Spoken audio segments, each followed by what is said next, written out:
So I always like to explain what the third precept is, because I think it's the most important one that we can use as a handy reference for how we walk through life. And so it's I vow to avoid sensual misconduct. And sensual conduct or misconduct has to do with our sense gates meeting an external object and what we make of that interaction. So the internal base, the eyes or nose or whatever, meets the external base, an object that we see or hear, taste, touch, smell, or think. Internal base meets the external base. Consciousness arises, and the three of these make contact. And with contact comes a feeling. The feeling can be pleasant, it can be unpleasant, it can be, like neutral, like neither pleasant nor unpleasant. And if it's pleasant, we grasp around it. We like it. Like if somebody says something good about you. Or if something wonderful happens, you hit the lottery, they lost your mortgage papers and you got the house for free. I mean, something maybe not that extreme, but something that's just pleasant, like a friend saying something nice to you, or just anything pleasant. You can feel it if you tap into it. This is what being mindfully aware is all about. You can feel the grasping around that pleasant feeling. And so we want that circumstance or that situation to stay, to be there, to embellish. We want to hold it. That's the attachment, the grasping around what is pleasant for us. And then, of course, unpleasant, we have an aversion to. We want to push it away, dismiss it, just close off from it. We want to fight it. We want to, anything we can do to push it away from us. And then if it's neutral, like it can be there, not be there, like we don't really care. We don't really mind. And so he says that our constant battle is with our feeling when the internal base has met an external base or come in contact and consciousness has arisen. I know what this is, or it could be I don't know what this is, but it doesn't feel good, and there's the feeling around it. So we react or respond according to the feeling that's arising.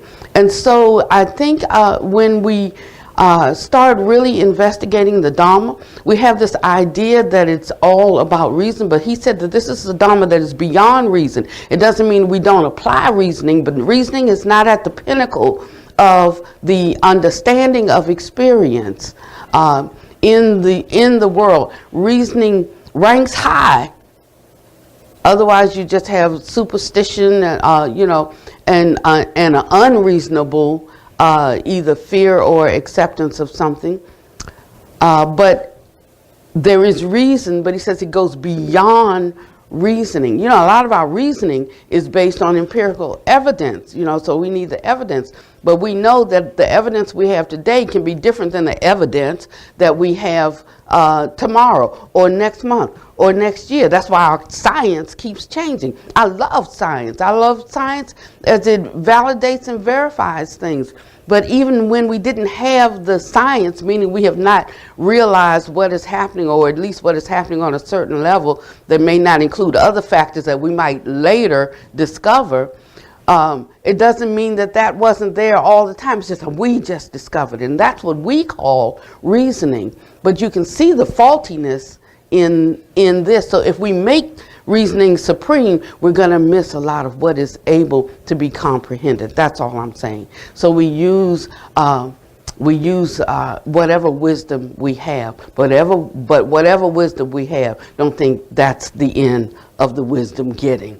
And so if we stay open in that kind of way, then we are able to expand our understanding of things, even when our science has not said to us, this is real or this is valid. I always say I only have to get hit by a truck once to know it hurts. It doesn't have to be repeatable or anything for me. And so sometimes we have an experience that we cannot explain, or the ones who like determine what is our science experience they have not had, and they will try to tell us, well, that can't be true because our science has not discovered it, or those that we rely on for our information have not experienced. So when I was talking with a gentleman, and we were talking about certain things, and that he felt absolutely were not true, and their experiences that I absolutely had. And so I said, well, how are we going to have a discussion about this when you don't know, because you haven't experienced it directly. When you have, you will know, and then we can compare experiences. But between now and then, the two of us can't talk about this because you haven't had the experience. And this is a really big guy. He's big in the Buddhist world, and he just stood there with his mouth open, and we've become good friends now. And so that's not the Dharma talk for today. But I wanted to say that that's something that each one of us can do, starting today, whether you know a little Dharma or whether you don't know any Dharma. It's just being aware of and paying attention to the information that comes in through the sense gates, and what the Buddha said about it, which is it is not reliable. It is not reliable simply because the understanding or the view is based on things. Sometimes it's based on erroneous information. Sometimes it's based on just seeing a little snippet of what is actually occurring, and you walk away with a certain impression because you only saw or you only heard this much. And then we go off and we create the rest of the story. We create the rest of the story. When he comes in, would you let him know there's a chair up here in case he can't find one? There's another part to the story that if we had that, it would change our understanding of what we just witnessed, what we just saw, or what we just heard. And so the Buddha says, best then not to form opinions about so many things. Or you can have an opinion, but don't be attached to that opinion. But once we develop a view or an opinion, like we think that view or that opinion is us. And so now that's my story, and I'm sticking to it. And so we find a way of clamping down around and battening down the hatches around our view or around our opinion, instead of just being free for it. It can change. It can change, and allowing it to change as different information becomes available. Holding a space that we can allow new information to come in and inform the way we have understood something. I mean, that's the most gracious thing that you can do for a person. When you've already established an opinion about them, or what their value is, or who you think they are, or what you think they're doing, is to hold space for your opinion to be reformed. And if we just practice that, we come into such a space of compassion, and it would open the doorway for a certain kind of wisdom that needs a platform upon which it can arise. And it is the way that it would subdue our habitual tendencies, the ones that we're trying to uproot, but you can't just say no. There needs to be a platform, a process for the uprooting of our tendencies. And that's why I say don't be too down on yourself. Of course, don't be down on others because you have a bad attitude, but then don't be too down on yourself. Just recognize all conditions are due to causes, and look at the cause for this. What causes you to respond in that way? First, it's habitual tendency. Well, if you just keep doing a thing over and over, your body's so magnificently constructed that it gets the signals that this is what she wants to do when this situation presents itself. And you don't even have to be thinking about it. You just jump into that mode. And after it's like, why did I say that? Why did I do that? And just start flashing. I'm so unworthy. I mean, we really don't have time for that. And so And so we have to abandon that way of dealing with ourselves. And when we truly abandon that way of dealing with ourselves, then we abandon that way of dealing with other people. I mean, you can see somebody heading for a precipice, they're getting ready to say something they really should not say, and you can say, stop, and it's no more than that. Just catching somebody before they go off that edge. You don't have to think about it a minute beyond that. You don't have to make anything of them because you had to issue that caution that said stop. You don't have to, you don't have to be thinking about it next week, next month, next year. That's done. Just learning how to approach and be with things in the moment, and then it's finished. Don't carry it on. Don't create the drama, because the mind is not good at that. The mind just takes a little bit here, a little bit here, a little bit here, and it creates a script and a drama for us. It's the same way in speaking. Right now you think you're hearing every word I'm saying, but our science has discovered that that's not true. It just takes every 5 words and it constructs, its own conversation. And so that I could ask each person, what was the last thing I said? And maybe each of you will hear something different, because we don't hear or see things as they actually are. We hear and see things as we are. And so as we change inwardly, then how we see the world changes, and how we see and understand what is happening in front of us shifts. And so this is the good news. We know ourselves, that's why we wonder if there's any hope and if there's any answer, because we actually do know ourselves. As much as we think we don't, we really do. It's I just don't want to see her, But the more we see the Dharma, then the more truly we can understand ourselves. And that's the beginning point. Understanding ourselves helps us then to understand all other beings are just like us. And as we learn to give some clarity to our predicament, we also naturally give some grace to the predicament of others. And we find some peace in a world on fire then, because we understand that these conditions are due to causes. And we can talk about universal consciousness, but it's individual consciousnesses that create a group consciousness. So we can roll it all up into one person and say, look what that person is doing, because that person didn't position themselves on that pinnacle, on that point. It was all those consciousnesses that came together and they did that. So the answer for transformation, for changing things then, is one by one, individually raising the consciousness of living beings. And as we do that over time, nothing happens overnight. Sometimes we don't see that the true is rotted until it actually falls over. And then, we had to get out the saws and we started cutting it up and hauling away the lumber. But look what it does. It gives us some wood that we can burn for fire, for heat. So everything that's bad does not mean that there's not some good that can come out of it.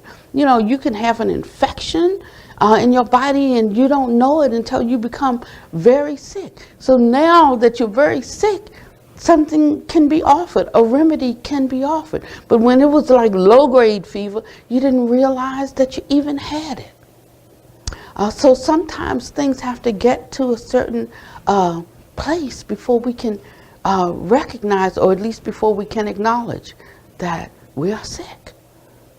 And then we go about spending our energy for the remedy, for the cure, not just bemoaning, I'm sick. What about you? I'm sick too. What about you? We're all sick. What about? No, but we go looking for a remedy. Put that energy towards a remedy. It can be a little thing, but little things add up. And before you know it, the weight or the balance will shift to that which is healthy and that which is helpful, instead of what is unhealthy and what is unhelpful. And then we have to also take a kind of personal responsibility. Every time I spew some of my anger or my frustration, out. I put that out into the world. When we can understand some things. The Buddha, one definition of Dharma is nature. It's the natural order of things. And we can look at how fires spread and how fires jump.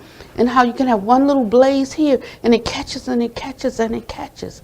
So when whatever we're spewing out into the world, it might be right in our household. Think nobody sees it, nobody hears it. But we're putting it out there into the world. And that fire jumps. That fire catches. And so he says we should be circumspect about what we think, about how we respond in every little situation. This is a full-time job.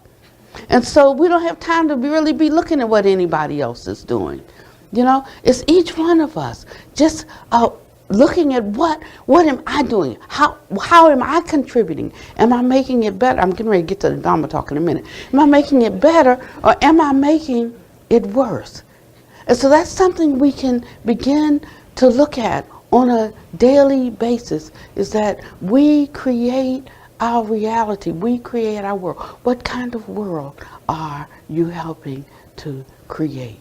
Asking ourselves this question. There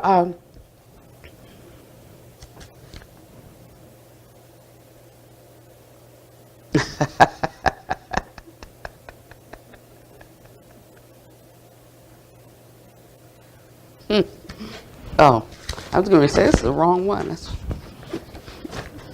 Okay. So there's something in Taoism called being in accord with heaven. And as I was putting this together last night, certain thoughts were coming to me, because it means being in accord with heaven. It means having our thoughts aligned, with the most refined wisdom and compassion. And so I see this as comparable to what we as Buddhists call being awake. So the question I ask myself every day, from the time that I was a Christian, from the time that I was a Taoist, is, am I in accord with heaven? There was a scripture I read one time, and one of the prophets was talking with God, and he said, God, are you with me? And it said that God said to him, you're asking the wrong question. The question you need to ask is, are you with me? And so it's something like that. Am I in accord with the highest way of knowing and the greatest amount of compassion that I can feed into whatever situation, whatever challenge I'm facing? So it's a question I ask myself, every day, or I certainly ask myself when there's a decision that I have to make. Sometimes something comes up on me so fast that I respond to it, and then I go ask the question. Then I find out in sitting with it that that's not the highest and the best. I have to go back and retract. I have to go back and change something. So I'm one that's continually changing things, because as the more you know, the more you know. And so you don't have to make a mistake and then just cover it up and get 2 or 3 people to agree with you on it. You just go back and you fix it. That was the wrong way to handle that. I'm sorry, I said I could do that, but I can't do that. And here's why. And so we have to be not afraid to, when we sit and think about something and realize that wasn't the highest and best, to go back and change it. It says go back quickly, because if you don't, you'll get in the habit of covering over. And then you'll just be sunk. You'll just be lost. So that's the question I ask myself every day. It's a question you can ask yourself every day. Am I in accord with heaven? But to approach the answer, to be coming up towards the answer, requires 4 things. First, it requires knowing what is wise and compassionate. And sometimes we don't really know. I mean, there's some confusion about what to do. We evaluate things based on how we have learned how to evaluate things. So from experiences that we've had, my experiences taught me this, but that could be a faulty conclusion about what occurred. And so you can't always just rely on experience has taught me, because you might have examined that or understood that in a way that's not really beneficial, that's ultimately not useful, that is possibly self-serving, that is, or self-deprecating. And so we go when we don't have the wisdom within ourselves. We go to those that we think are wise. And I say, if you don't, whatever discipline you're practicing, whatever spirituality you have, if you don't have confidence in the ones who've shared that one, can that and find another. Because you have to have confidence in whatever you embrace or hold. Otherwise, there will be a critical doubt that arises every time you have to make a decision. And so it'll be constantly not trusting one's own judgment and constantly not knowing really which road or which avenue to take with a kind of confidence that allows you to stand even in the face of adversarial conditions. So knowing what is wise and compassionate, and in that way we begin to seek out some kind of wisdom. The second is understanding a learning cycle and where we are in it, and that's going to be the crux of my talk today, so I'll save that for a minute. The third is being introspective enough to recognize and separate our own unuprooted, unenlightened, self-centered desires from what we actually deduce is the highest and best action to take, and that is developing a kind of impartiality in the face of personal gain or loss. This is what's best for me, but this is what's best for us. And then choosing to do what's best for us as opposed to what's best for me. Now, it takes a certain kind of courage to be able to do that. It takes a capacity to deal with the conclusion that you've come to, even in the face of judgment and even in the face of personal loss. So it's not an easy thing to do. But as we begin to practice it bit by bit, we find ourselves capable of doing it. There's a lessening of the sense of self, and there's more a strengthening of our awareness of our interconnectedness. The fourth is being courageous enough to even live that that conclusion. And of all of these, that is the hardest. So sometimes, like, we know what was the right thing to do, but we just were too afraid to do it in the moment. We know what was the right thing to say, but we were just too afraid to say it in the moment. I was at the Latino network meeting, and we broke out into different groups, and we decided which committee we would be on, or committees, and there were two that well, actually there were three, because we're so multifaceted that we had different people who could serve on different committees, and I was representing all three, so I had to hop to three tables. And so when I went and sat at one table, which was the one around counseling, I mean, they looked at me, the rest of the people who were there to be part of the council, like, oh my God, there's a Buddhist coming to sit at the counseling table. We're not going to refer any people to them, and that was the look came, no, you're not coming to this table, I know, but I did. I came and I sat down. They don't know me. And so, and I participated in that, and we, and I got a couple of emails after that. We're so glad to have you on our table. Don't pay any attention to those comments that were whispered. Now, I didn't hear them, because if I did, I would have addressed it. But I didn't. But I didn't even hear it. I went over to another table, and I sat at that table. The education table, they were very welcoming. I sat at another table. They have what they call sanctuaries, and sanctuaries are where those who feel in danger could go, and that provides a safe house until things can get worked out. In a proper way. But if everybody knows where the safe house is, how safe is the house? So I'm like, so they have them listed on the on the web, on the website you can go and here's all the safe houses. Well, I wanted to be a safe house, but I don't want it listed as a safe house because I don't want, I want a person to really come and be safe because nobody knows that they're here, right? And so, that's what I said. I said, something like that. And so some woman got really, really upset about that. But she didn't say it openly. She said it to the person next to her. Now, the person didn't say anything. And after it was over, the woman called me. And she said, I just wanted to apologize to you. I said, for what? She said, because the woman next to me said such and such and such and such. And I didn't say anything. I said, well, you don't have to apologize to me. I said, I didn't hear it. She said it to you. And she said, yeah, but I should have spoken up. I said, well, that's for you to handle. I'm not going to take away your guilt. I'm not going to take away just deal with that, because it's okay with me. She said, but I want to be an ally. I said, well, that was your opportunity. You don't have to, and if you're not up to it, that's fine, because I don't really need an ally in that way, because I take responsibility for myself. There's something very liberating about being able to take responsibility for yourself. You take responsibility for what you do good, you take responsibility for your bad. You just take responsibility for yourself and you try to do better.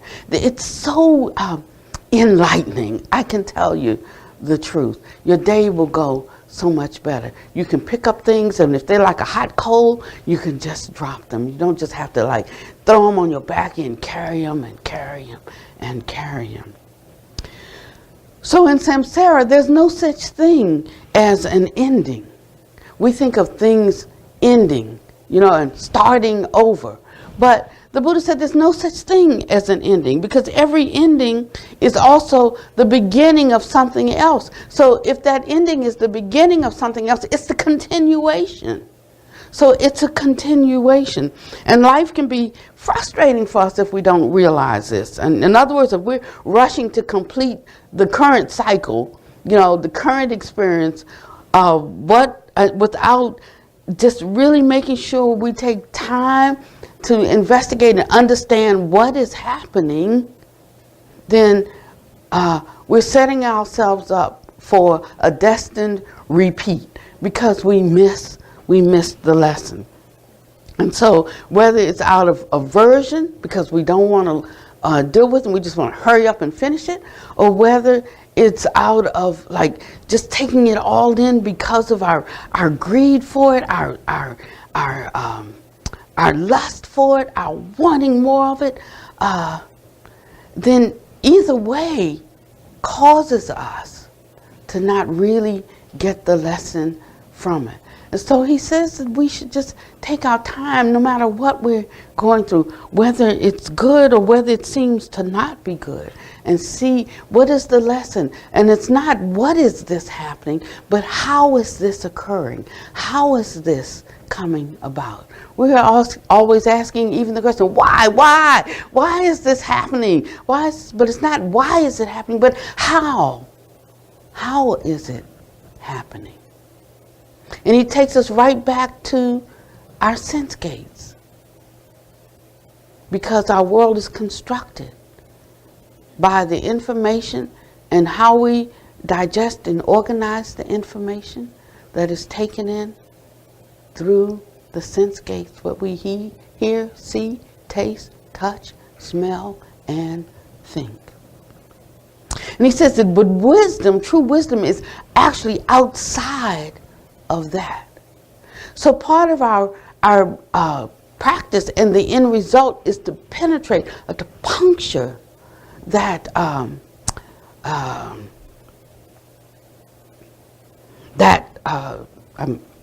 what's the word I want? It's like a curtain, a veil. That's the word I'm looking for. To puncture that veil between what is illusory and what is true impersonal wisdom. We don't like that word impersonal because we like everything to be personal. But that's what causes all of our suffering. There's a way of loving impersonally that is not full of attachment and craving. And oh, it feels so, it's so releasing to touch that kind of love. It's a kind that doesn't require anything of you because there's no you at the center of your world. There is a you on the periphery, but not at the center. The center being spacious and empty allows us to just collide, come together, and move apart. But without that striking center of self that has to always be pleased, has to always be placated, has to always be understood. And when you get to that place, you can be understood or misunderstood. You know? When you get to that place, you can be liked or disliked. When you can get to that place, you can win or you can lose. I mean, you do have to realize that we can't always win, right? But we do expect to always win. That's why we're so unhappy when we don't. But just growing up lets us know we cannot always win. I'm always amazed, like when the boxers or the two sports people get together and I thank God, and God's going to help me to win, and both of them embrace the same God. So what, he's going to pick between you two? It's always like that. And that's no ding on God. So Buddhists really, we represent and recognize there are different classifications of beings. We have no problems with gods. We acknowledge and recognize gods. It's just that, I have cats at home. I take care of those cats. I feed them. I know when they're sick. I just watch their movements.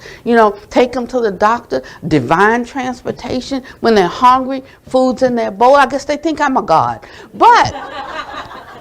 But the thing is, I don't need them to praise me. I don't need them to worship me. And that's on this level with this self-centered understanding that I have. So I'm sure if there are any who have more understanding and wisdom and compassion than I do, they don't need it either. And so every being just operates, according to its classification of being. So cats operate according to cat mind. And dogs according to dog mind, ants according to ant mind, and celestial beings and other terrestrial beings that have different compositions, different bodies. We all are in the realm or sphere we're in, and we operate according to that. And so it's not that these beings don't exist. It doesn't even mean that you can't meet a few of them and have good friends in high places. You can, You can also have good friends in lower places. And some people do. So don't think that, so we have to learn how to be watchful, and we have to learn how to be circumspect, because birds of a feather flock together, and you can know who a person is friendly with by how they live and move and have their being in the world, and then you choose. If you choose bad friends, then either it's because you think that maybe you can encourage them by your good actions. If you're strong enough and you can maintain that example in front of them, good, you should absolutely do that. If you're weak and you can't, you need to separate yourself from those and find better friends that you can associate with and ultimately emulate.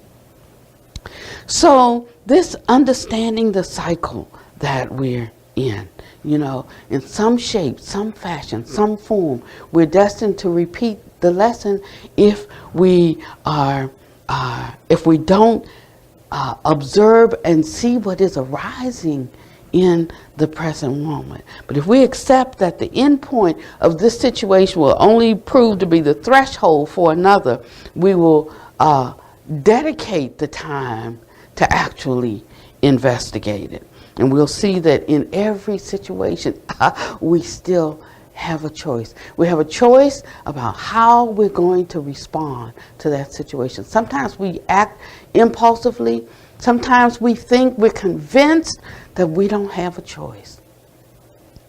But if we look carefully, even if it's in hindsight, we can see we actually had a choice. Hindsight produces foresight, produces insight.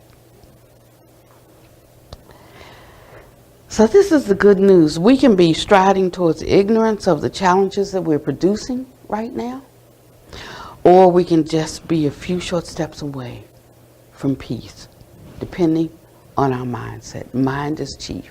Mind made are we. Whatever we think and ponder on, that becomes the inclination of the mind. So here's a few tips to increase your wisdom and your compassion. Number one, don't be so quick to push away what's happening in your present experience. You know, I'm trying to make them understand, make them understand my position. Don't be so quick to push it away, because that's causing you suffering. It may not even be causing them one bit of suffering, but you are actually suffering. If the purpose is to uproot and eliminate our suffering, then we need to look at what's causing me to suffer in this situation. Is it actually what they're doing, or is it actually how I am responding to it? And if it's something that they're saying that makes me feel uncomfortable, then I can just let that walk on by. I don't have to engage it. I don't have to grasp hold to it. I don't have to put it into, my memory bank and keep rolling around and building something that's causing me fire. They're not even thinking about it. They're not even thinking about it. But there I am, burning up, feeling invalidated, feeling misunderstood, feeling unloved, And when I'm in that space, I don't have enough space for anything else. I don't have enough space to cultivate any compassion for myself. If I'm needing a little love, a little understanding, a little appreciation, and you can't give me any, then I sure better be able to give myself some. I need to give myself some if I need it. But if I'm over here burning up over what you've done or what you said, that you're not giving me any, I'm not giving me any, so I'm just a wretch undone.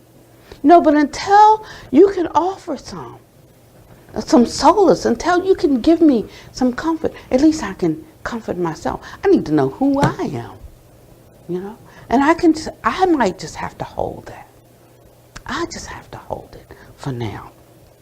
So take time to try and explore and understand the lesson in the present moment, which is I am responsible for my own happiness. I am responsible for my own contentment. If I come into a room and people I feel uncomfortable, I get that. I travel all over the country and I'll go into a sangha and somebody will say to me I don't feel comfortable. There's a whole lot of people of color sanghas that have arisen because they felt that the sanghas. Yeah, actually it's true that when Buddhism hit this country and was first set in not from ethnic groups like not in the Japanese communities or Chinese communities or the Thai communities or whatever, but in the white European communities, the Western communities, it was done, and it was basically kind of an elite kind of gathering and information sharing. They came back, and we were in the 60s, and it's a time when there was a whole lot going on in the 60s. It was a counterculture, what they call a counterculture. Every generation is counterculture. But, there was an exodus from the churches and a disassociating from our traditional religious practices. And they said, we can come in and bring another religion. We can't come and bring a Buddhism. And that's all we knew. We only knew how to describe this way of living as a religion. They didn't call it a religion. Westerners made Buddhism a religion, made it an ism. And so now we call it a religion, but we can't present it like that because we're not going to get anybody. Nobody's looking for that right now. And so they made it into something else, and they went and all got psychology degrees. That's Jack and Joseph and all of them, and they called it mindfulness, and we started building something else that could be accepted in our culture. And they tried to bring over those parts that could be useful to a neurotic United States. So that's where they were focused. And so it started with their patients, and so it's sort of become like a kind of psychology, but that's not what it is, separate and apart. There is a thread of life in us that is more than that is rooted in something beyond just our psychology of how the mind works. There is an inner yearning of recognition that there is a space within us that is full of wisdom and compassion, and we're always trying to bring it up. We're always trying to release it in the world. And so this is a practice that cannot be separated from our, the psychology of how to live in the outer world, and our fundamental intrinsic nature. But that's all it is. It's learning how to go down and tap into our fundamental intrinsic nature and to bring up that good. And it takes in part understanding, yes, how we are constructed. And so he broke that down all those 2,000 some years ago, without a microscope, without any of the technology that we have today. And here we're uncovering it in 2018, and we're calling this our science, and we're finding that this is what he taught all of that time. But he did not separate it from the heart, so we now make it the mind, but he called it the teaching the mind of the heart. And so we have to go back to the heart space. That's what gives all of this life. And it's what makes all of us human, not mechanical. And it takes us out of the realm of being methods and techniques. I used to be a pianist, and we had to do Bach, because Bach taught us technique. I mean, I love Chopin. It's just so like romantic. I love Chopin, but you could not play Chopin unless you first learned Bach. And so it's this way, how to move from being a technician to being a musician. So the second thing is to cultivate a different way of seeing things. And we have to be willing. That's a willingness thing. Am I willing to do that? That's totally in the realm of am I willing? Allowing a different outcome or reflecting on something to produce a forward moving wisdom, to be more creative and to produce. Remember, because the ending of something is the beginning of something else, so it's a continuation. If I don't like what I see in the present moment, what can I do in this present moment that will make the next moment something better? That's the question. How do I set up in this uncomfortable moment some mode of thinking and being that will make the next moment better? So just thinking about what we think about, thinking about what we say, thinking about what we do in the moment, stepping back and pausing. You know how we tell our children, count to 10. Sometimes, like when my kids would get unruly, they'd get ready to say, you need to count to 10 before you say that.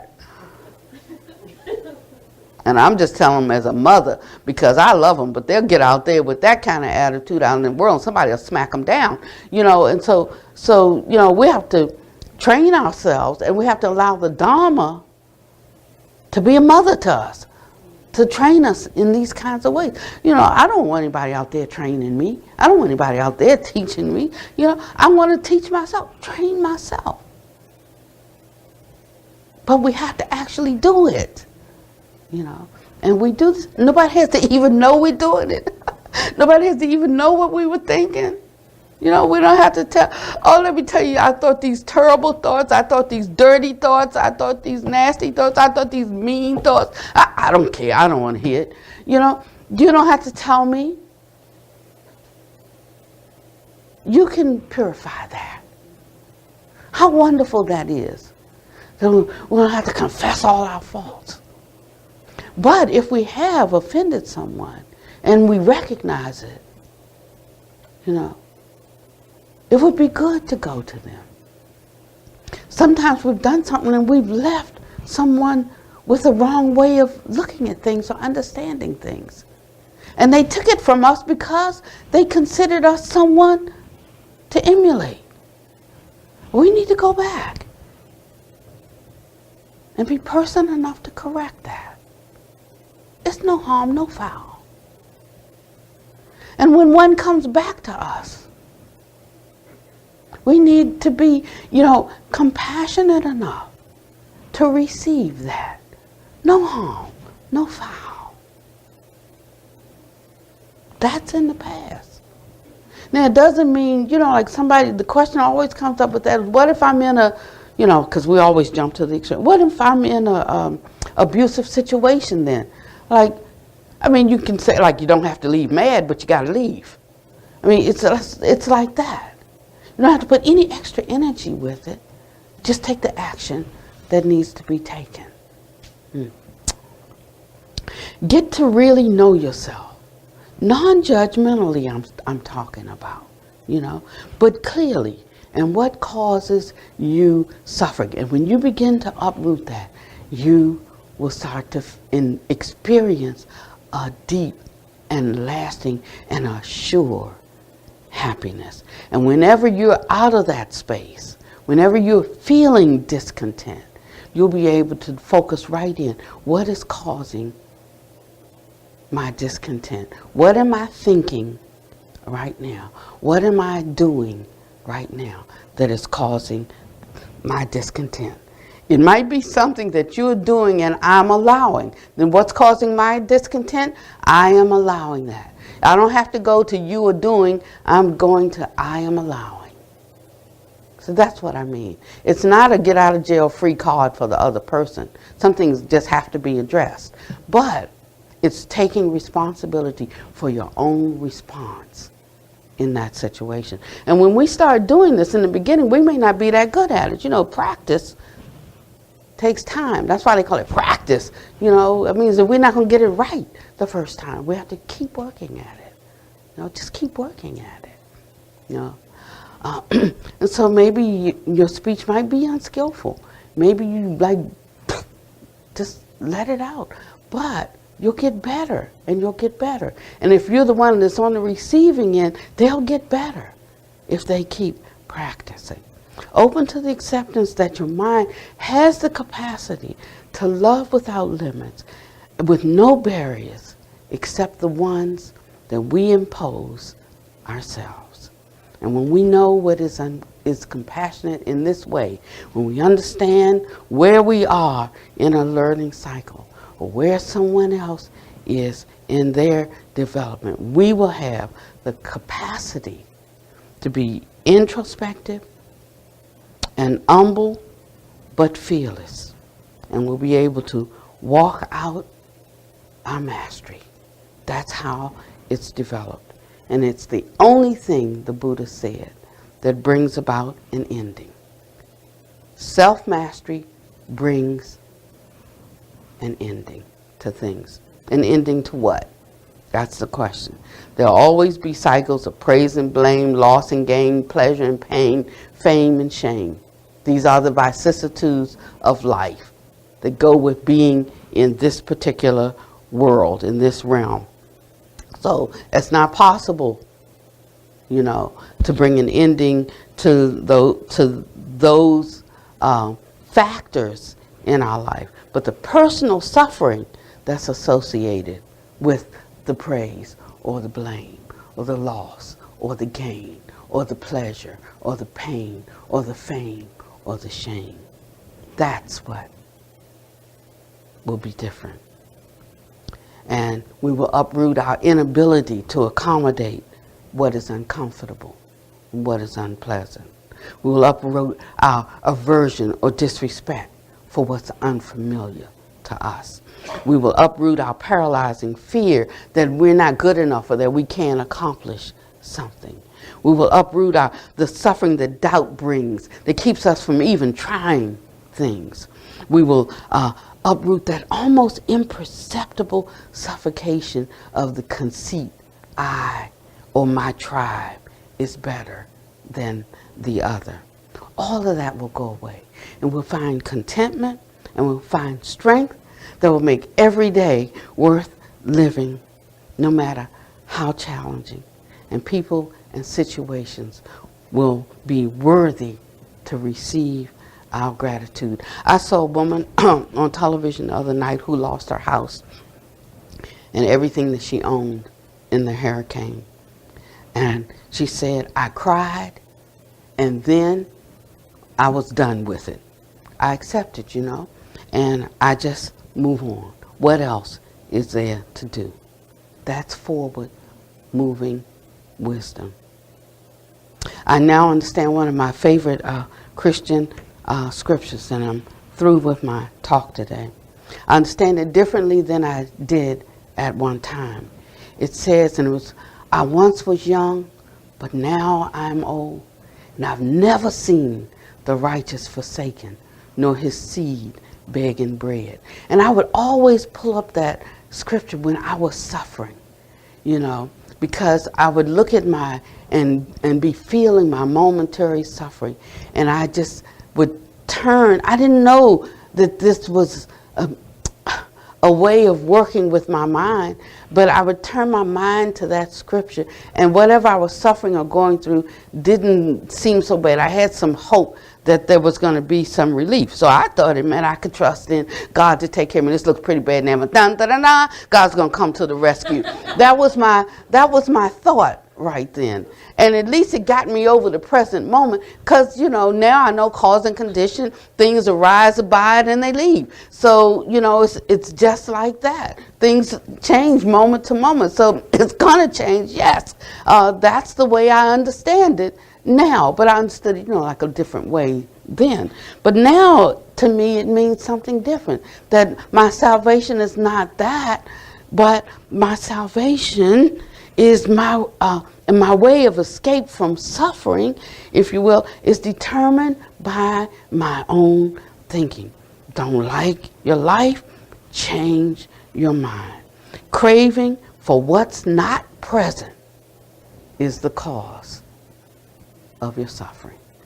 Craving for what is not present is the cause of my suffering. Isn't it good to know that? It's good to know that the mind creates discontent. And that mind that creates the discontent can just as easily erase it. But it takes practice. It takes a willingness in the moment when you're hating on somebody and you're like, and the thought comes up, that's not right. You say, I know it's not right, but I'm going just a few more minutes of this because they deserve it. It's like stopping sooner and sooner and sooner and uprooting. And after a while, the mind won't go there. It'll go towards pity for them that they think that way, that they think it's all right to do that thing. It's, your mind will begin to change, and you will find that you won't be burning because of somebody else's fire. That's what I'm talking about. It takes practice, but it can be done. You don't have to rely on anyone else for your happiness. I am able, more than able, to accomplish what concerns me today. I am able, I'm more than able to handle anything that comes my way. I am able, I'm more than able to do much more than I could even dream. I am able, I'm more than able to be just what I really want to be. How about you? Can you say it? You are able, you're more than able to accomplish what concerns you today. You are able, you're more than able to handle anything that comes your way. You are able, you're more than able to do much more than you could even dream. You're able, you're more than able to be just what you really want to be. And one more time, if you can personalize it. I am able, more than able, to accomplish what concerns me today. I am able, I'm more than able to handle anything that comes my way. I am able, I'm more than able to do much more than I could even dream. I am able, I'm more than able to be just what I really want to be. May you be well and happy and peaceful. May no harm come to you, no danger. May you always be able to meet with the inevitable difficulties of life. Your assignment is to sit with this thought, just 5 minutes, in the morning when you wake up, at the end of the day, when you finished all you want to do and you get that signal that the day is ending for me, I'm shutting down. Could you spend just 5 minutes reflecting on the day, noticing the rising and the falling of occurrences, noticing our response to it, even employing the hindsight that I could have done better. Next time I will do it this way, and then putting that into practice in the morning. Just 5 minutes a day. In the morning, 5 minutes as you go to bed, and see how your next week is. Thank you so much for coming.